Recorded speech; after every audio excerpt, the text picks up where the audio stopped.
Salutations, the name's Kal. Has Been Hotel dropped recently, and as a longtime fan, I'm thoroughly satisfied. It even resolved one of the longest running fan discussions, Alastor's living identity. Our only data thus far is that Alastor hosted a radio show in Louisiana, while hunting deer and serial killing on the side. However, as of the most recent episode, I believe we've gathered all the evidence necessary to prove that Alastor is none other than MoistCr1t1kal. I know, I feel stupid too. Everything points to this obvious conclusion, from their physique to their suspiciously similar tone of voice. Why does anyone do anything? Sheer, absolute boredom! I've lacked inspiration for decades. My work became mundane, lacking focus, aimless. I've come to crave a new form of entertainment. What's worse than being a loser? Being cringe. These are two very powerful forces of shame, loser and cringe.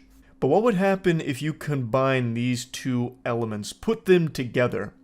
Well, Buster, the product of that fusion dance would be Nico D'Ambrosio. Now, despite the obvious similarities, there are a couple glaring plot holes we should acknowledge. The most obvious is that Alastor's radio show took place in Louisiana and Charlie lives in Florida. It's not that problematic though, because he could commute to work. It's only one boat ride after all. The bigger contradiction is Alastor's voice.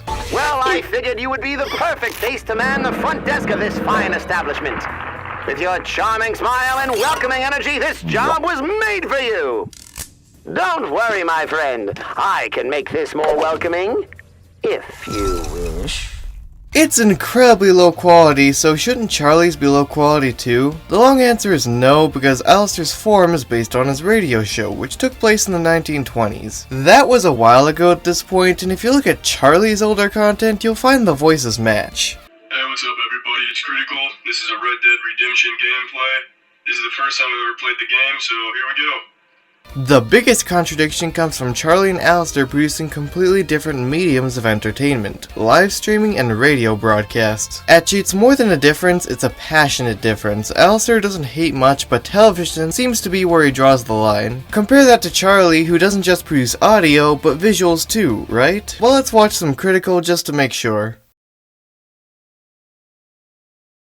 Yeah, AV is a bit generous. There's a reason all the background footage comes from Has-Been. No knock against Charlie, there's no way he could do actual editing with his production speeds, but the fact is that his content is more podcast than video. You're always looking either at text or his delicious mug, to the point that his fanbase considers a black shirt to be a plot twist. I only listen to him while driving or doing the dishes. Really? What's the closest you've come to watching Charlie? Hunger Games? Doesn't seem like Alastor would have any objections to making Charlie's content, but you know who would? Vox, the teledemon, and the man who inspired this video. Vox is so incredibly jealous of Alastor they went on TV and called him a loser. Alastor then took control of the situation, revealed the truth, and turned Vox into a laughingstock. The full Uno reverse. If you've watched any internet anarchists in the last few months, this relationship should be setting off all the bells, because this is exactly what Charlie does. He makes a video calling out someone's bullshit, they respond by making a video to defame him, he makes a second video roasting them 10 times harder, and they lose their internet careers. Sneeko, Jason Wojak, Nikocado, Maximilius, Vegan Gains. I don't know which of these people became Vox, but my bet goes to Quebelcop.